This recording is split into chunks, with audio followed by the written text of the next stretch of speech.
Today we're going to do a quick video on how to go through the certain components of the Big Toys Chevy truck. We're going to start by showing you how to remove the hood on this. So you'll want to go ahead and remove the wheel to get that out of your way.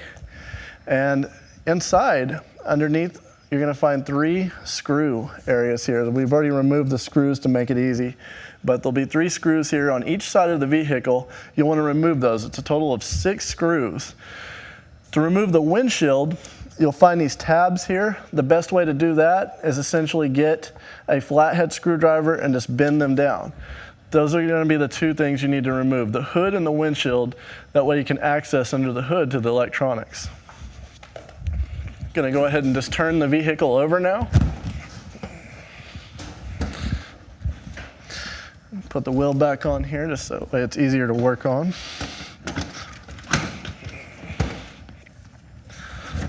All right, so those tabs were moved over, so we can just go ahead and remove the windshield now. Makes it nice and easy. All right, so next, to access the hood, you're gonna have 4 screws in the dash. 1, 2, 3, and 4.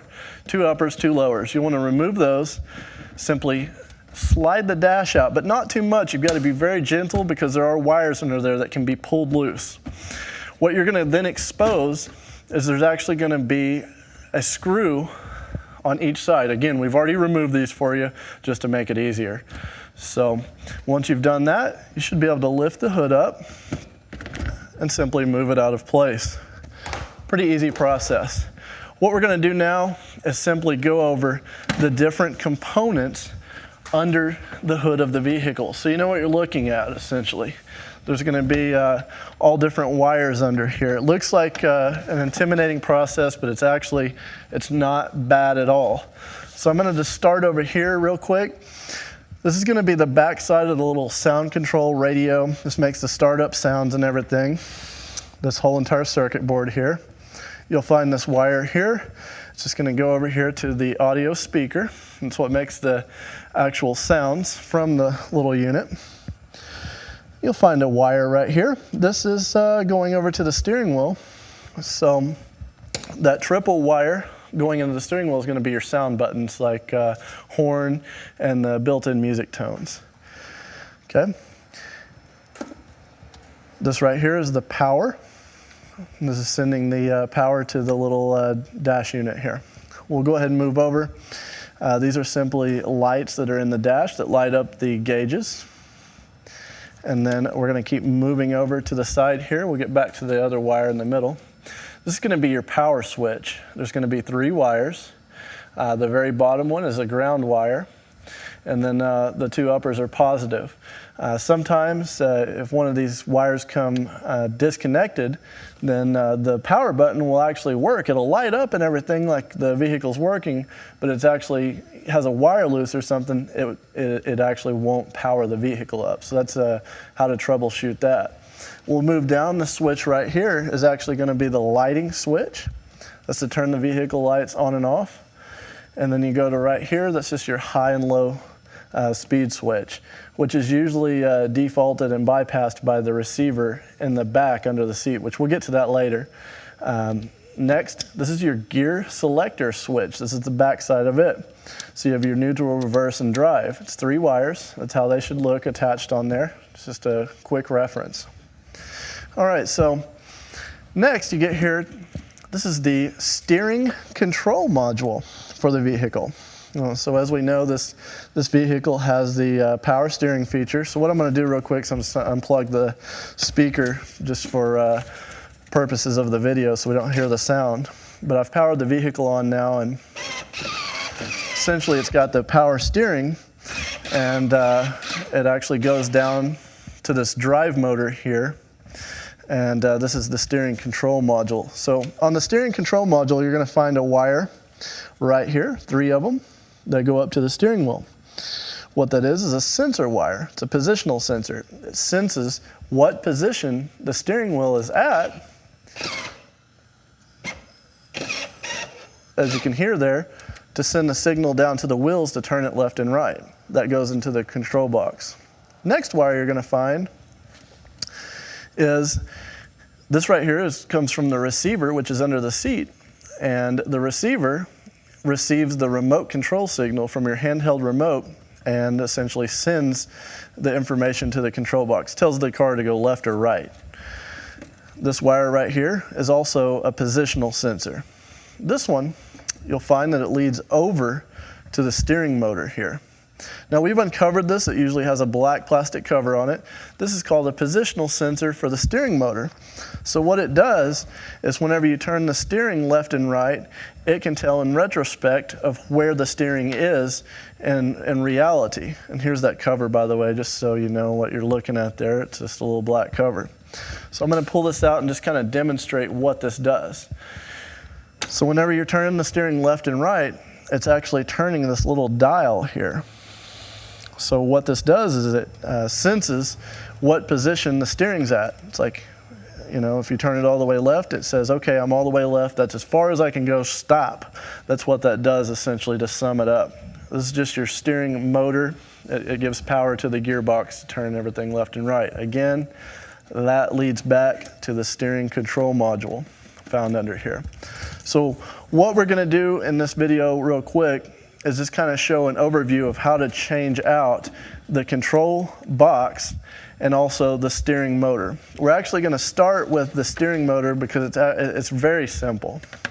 What you'll find is 3 screws in here. There'll be one here, and then another one located right here.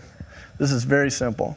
Once you take those out, this will actually lift up out of the housing, and you'll find it's got the sprocket shape, and it connects to another sprocket down here.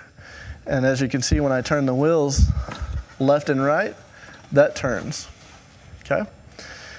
This is very simple. We're not gonna go into too much detail on this, but when you reinstall it, you will wanna make sure that the sensor is falling down in there. So what you might have to do, I'm turning the wheels left and right down here. See how it just kind of clicked into place there? That's because I moved the wheels with my hand down here left and right, and it fell up into the sensor. Just showing that off. To swap it out, it's very common sense. You just unplug the wires. There's only that set of wires and that set of wires there that go into the control box. Simple procedure. Now, we'll go ahead and go forward with changing out the steering control module. So we're going to go ahead and change out the control box. Really simple. The best way to change out any control box, whether it be the receiver in the back or this one, is you do it wire by wire. So what we'll do is you simply unplug one, you find the corresponding matching one and plug it in. And that's what we'll do with all of these until we've completely just stitched it over to the other unit. So there's the matching to that one.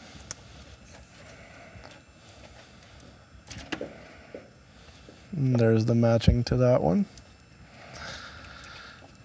Looks like we've only got one wire left on this particular side here. There's the matching for that one. And then we'll just go over here. And again, the same thing, matching wires. Very simple. The reason we do it this way is it keeps the confusion down. You're only doing it wire by wire. Another way to do this, and you should automatically do this, is take a picture before you unplug anything. So we've swapped that over, just as simple as that. Now this is usually screwed up to the dash here, and that's essentially connected there. So that's how you go over the components under the hood. One more thing I might mention just to make sure we cover it. This is the lighting wire. This is for the LED headlights. It's normal to have the little circuit board here. It's just a light control module. It regulates the voltage.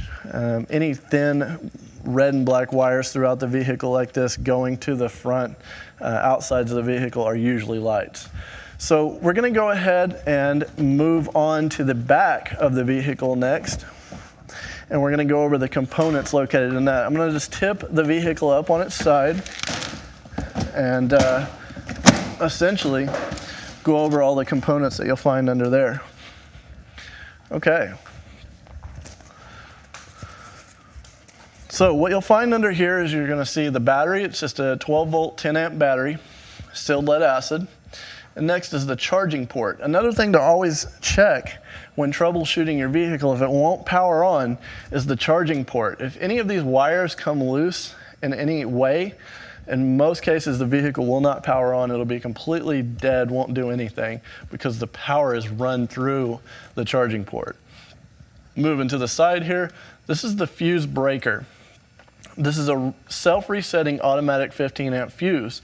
So if there's too much of a load on the vehicle, such as climbing too steep of a hill or 4 kids sitting on it or something like that, essentially it's going to pop. It's just going to shut down the power temporarily. It takes about 30 to 60 seconds and it'll automatically reset itself and come back on, completely normal.